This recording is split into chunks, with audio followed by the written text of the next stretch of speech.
Olá! Você tem medo de conversas difíceis? Dificuldade em dizer não? Se sente culpado ou culpada quando você tem que falar um não ou quando você tem que negar alguma coisa para alguém? Então esse vídeo é para você. Fica comigo até o final que eu vou te ensinar como lidar com conversas difíceis e o que fazer na prática para conseguir finalmente falar não e impor os seus limites. Sejam todos muito bem-vindos ao canal. Eu sou Ana Luísa Seglio, psicóloga, especialista em terapia cognitivo-comportamental, neurociência e comportamento humano. E no vídeo de hoje nós vamos aprender como falar não.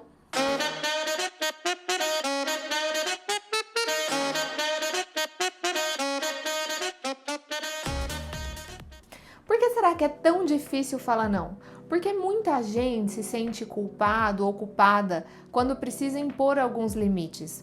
Eu até fiz uma enquete na minha outra rede social perguntando para as pessoas se as pessoas têm dificuldade realmente de falar não. E eu fiquei impressionada com a quantidade de pessoas que responderam que essa é uma dificuldade real na vida de cada um de vocês. E eu sei também porque eu já passei por isso e claro que em algumas situações eu também passo. O que acontece é que existem algumas explicações para que a gente tenha essa dificuldade. De maneira geral, as pessoas possuem essa dificuldade. Por quê?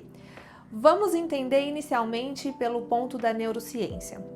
O que acontece quando a gente imagina um conflito possível ao dizer não para alguém? A nossa amígdala, ela fica hiperativada com a sensação de ameaça, de rejeição. Então, em termos de neurobiologia, isso é também explicado através do funcionamento do nosso cérebro. Porque para o ser humano é muito importante que a gente se sinta acolhido dentro de um grupo, que a gente não se sinta rejeitado dentro daquele contexto em que nós vivemos. Então, de certa forma, o que o nosso cérebro quer é sobreviver e ser aceito diante daquela sociedade, perante os nossos amigos e nossos familiares. Então, nós temos esse, digamos que, instinto de sobrevivência no nosso comportamento, tá? Porém, por que algumas pessoas têm mais facilidade e outras não? Existem também componentes no ambiente. Então, por exemplo, eu vou te explicar uma coisa. Tente lembrar o momento em que você foi criado, né? A sua infância, a sua adolescência.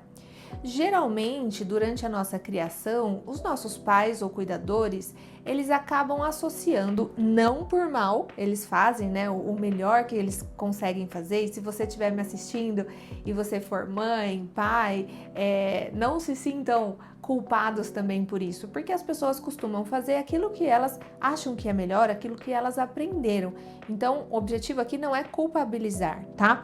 Mas voltando ao que eu estava falando anteriormente, na nossa criação, muitas vezes, quando a criança chora, quando ela fica brava, é muito associado com, ai, olha, isso é feio, né? Não faça isso, a mamãe não gosta, você vai deixar a mamãe triste. Então, quando existe uma manifestação de insatisfação, isso é geralmente associado a coisas negativas. Então, não faça isso que a mamãe vai ficar triste, o papai vai ficar triste, enfim. Então, o que a gente começa a aprender ao longo da nossa vida? Que para eu ser amado, para eu ser aceito, eu preciso ser bonzinho, eu preciso me comportar bem, eu não posso chorar. Aquele famoso engole o choro, certo? Que muitos de nós ouvimos e a gente vai acabar em algum momento também reproduzindo isso. Mas a partir do momento em que a gente sabe, talvez a gente cuide aí das nossas crianças de uma forma diferente.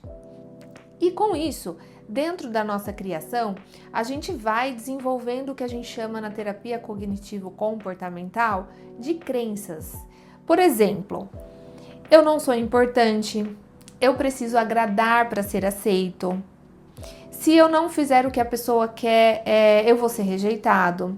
São algumas crenças que nós desenvolvemos e elas acabam permanecendo ao longo da nossa vida. Então, quando a gente chega na fase adulta, por mais que nós tenhamos outros relacionamentos e que nós já passamos por outras situações na vida, essas crenças elas permanecem lá. Então o medo da rejeição, o medo de não ser amado, ele permanece. E aí o que acontece? Quando você fala sim, mesmo querendo dizer não, é uma tentativa de permanecer num ambiente seguro. Então, se eu falo sim, eu vou agradar o outro, eu vou ser amado, não vou ser rejeitado. Claro que não é dessa forma tão organizada que as coisas acontecem, mas aqui eu tô dizendo para vocês um pouquinho para que vocês consigam entender a linha de raciocínio e o quanto a nossa questão biológica e a nossa criação influenciam na nossa habilidade em colocar limites, né? Porque quando a gente fala não para o outro, para alguma situação, a gente está colocando um limite. Só que muitas vezes também a gente aprende que limite é quase que o mesmo que egoísmo. Então, poxa, você tem que pensar no outro, você tem que se adequar, e não é necessariamente isso, né? Os nossos limites, eles protegem os nossos valores, a nossa energia, a nossa saúde mental. Colocar limites não é o mesmo que ser egoísta. Isso é muito importante da gente entender. É claro que é importante que nós tenhamos na vida altruísmo, empatia, compaixão, mas não anula o fato de que é importante também que a gente entenda primeiramente os nossos limites e que a gente consiga colocar isso de uma maneira assertiva. E é aqui que muitas pessoas também erram. Por quê? Ai, poxa, agora eu vou começar a falar não para tudo então, agora eu vou começar a me impor. E muitas vezes a pessoa acaba fazendo isso de uma maneira incorreta, uma maneira não tão assertiva assim. Então a primeira sugestão para você que está assistindo é a seguinte: você quer melhorar e quer desenvolver a habilidade de falar não? Identifique esses pensamentos que eu acabei de falar para vocês, essas crenças de desagradar, de ser rejeitado. Pergunte-se se realmente isso faz sentido, se realmente em outras relações que você teve ao longo da vida, algum momento a outra pessoa também falou não para você. Porque relações duradouras, relações de grande vínculo, elas não acabam com não, com uma frustração. Muito pelo contrário, são as frustrações que até mesmo alimentam muitas vezes e fortalecem esses vínculos. Se alguma relação não sobrevive ali ao não, à frustração, pergunte se realmente é uma relação que valia a pena, porque geralmente as relações fortes acabam sobrevivendo ali a algumas frustrações, tá? Então, o primeiro passo, recapitulando, é se questionar e observar esses pensamentos para começar a desvincular o fato de falar não com ser rejeitado, de falar não com ser egoísta, certo?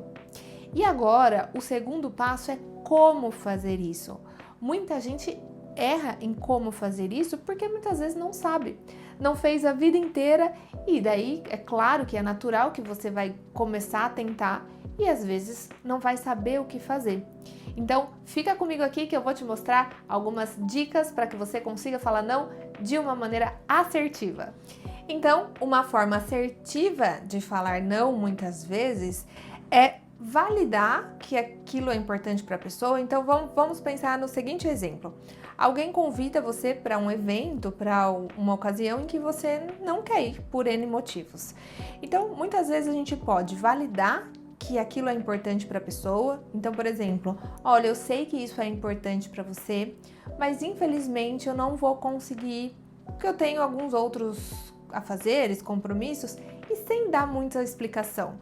Porque geralmente quando a pessoa começa a falar não, ela tende a dar muitas explicações para até mesmo aliviar aquela sensação de culpa. E a gente não precisa disso, nós não precisamos dar explicações para coisas que a gente não quer de repente fazer. Então, uma maneira simples e assertiva é a seguinte: valide, agradeça o convite e na sequência informe que você não pode, mas que numa próxima vez, e é claro, se você quiser, numa próxima vez, vocês podem marcar um outro compromisso. Tá? Comece falando não para coisas pequenas. Então, poxa, é um sorvete que eu não quero, não gosto do sabor. Olha, muito obrigada, mas eu não quero agora. Comece com coisas pequenas que, ao perceber que aquele não, ele não vai causar ruptura nas suas relações, nos seus vínculos, você vai automaticamente se sentindo mais seguro para continuar a falar não. Então o seu cérebro vai entendendo que aquilo não é uma ameaça, que você não será rejeitado.